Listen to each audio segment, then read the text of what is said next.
All right, today we are cracking open one of the most influential books, maybe ever. I mean, this is a text that has literally shaped empires, sparked revolutions, inspired art for centuries. We're talking about the Gospel of Matthew, and we're going to investigate what exactly makes this book tick. So think about it. Whenever you open a New Testament, what's the very first thing you see? It's always this one story.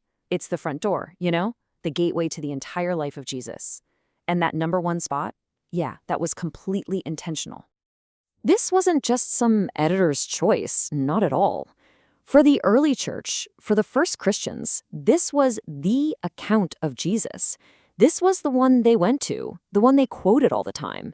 It's what they built their communities on. It was, without a doubt, the most important story they had.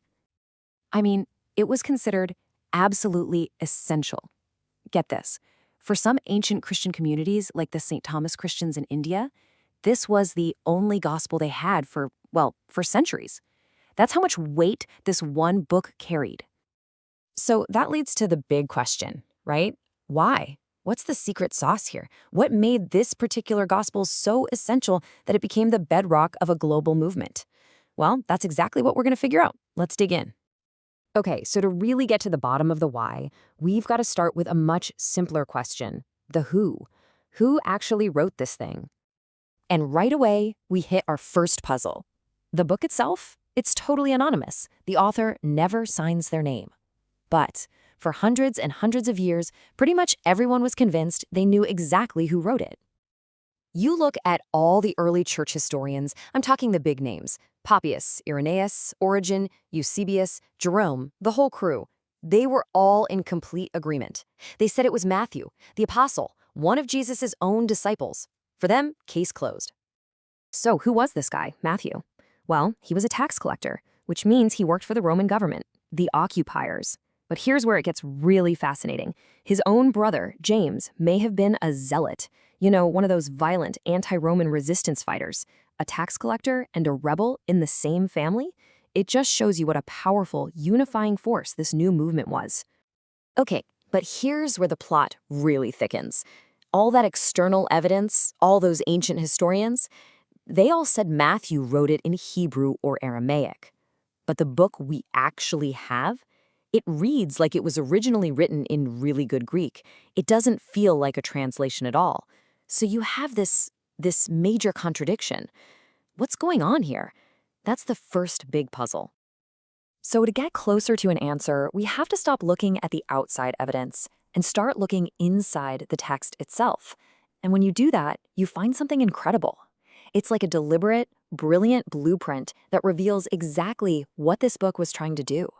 One of the best ways to think about it is as a kind of training manual. I mean, according to scholar Craig Keener, that's a big part of what it was for. The church was growing like crazy, full of new people, and they needed a way to get everyone on the same page. Matthew's gospel was their guide, their instruction book. So, what made it such a perfect training manual? Well, its success really comes down to 4 core characteristics, like 4 foundational pillars that made it uniquely powerful, especially for its original Jewish Christian audience. First up, it's a teaching gospel. The author organizes Jesus' teachings into 5 big sections.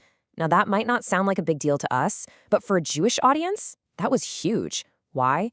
Because it's a mirror of the first 5 books of the Old Testament, the Torah. It's like a subtle but powerful way of saying, this is the new Torah, the new teaching from God. Second, it's the gospel of the church. And this is pretty amazing. It's the only one of the 4 gospels that actually uses the word church, or ekklesia in the Greek. It's written for community, giving them real-world advice on stuff like discipline and how to get along. It was clearly for a group of people trying to figure out how to live together.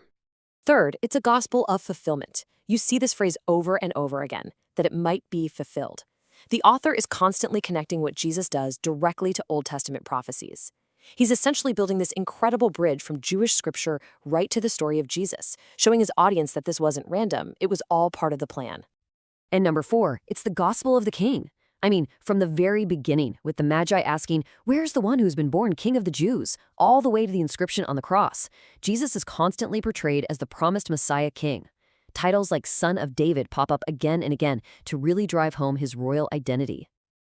So, all this evidence, the structure, the themes, it all leads us to the biggest debate in all of New Testament scholarship. Seriously, this is a big one. And the ultimate question is this: who came first? Was it Matthew or was it Mark? It sounds simple, but the answer completely changes how we understand the relationship between the Gospels. Now, for the last couple hundred years, most modern scholars have been on Team Mark. They argue that Mark's Gospel came first and that Matthew and Luke basically used Mark as a source, condensing some parts and adding their own material. But the traditional view, the one supported by all the early church historians, is Team Matthew. They say Matthew wrote first, and Mark looks more like a summary or an abridgment of Matthew. It's a massive debate, and honestly, it's still going on. So while the scholars continue to debate all that, what can we take away from our investigation? What's the verdict? Well, regardless of who wrote it or when, here's what's undeniable. Matthew's Gospel is a masterful bridge connecting the Old and New Testaments. It's a foundational training manual for the early church. It gives us a complete narrative from Jesus' birth all the way to the Great Commission. And it gives us this unique, powerful portrait of Jesus as the promised Messiah King. So here's a final thought to leave you with. Knowing all this, knowing the why behind this book, how does that change the way you read its message? Because it's not just a story, right? It's a carefully constructed document with a very specific mission. It's a blueprint. And that kind of makes you wonder, what was it trying to build?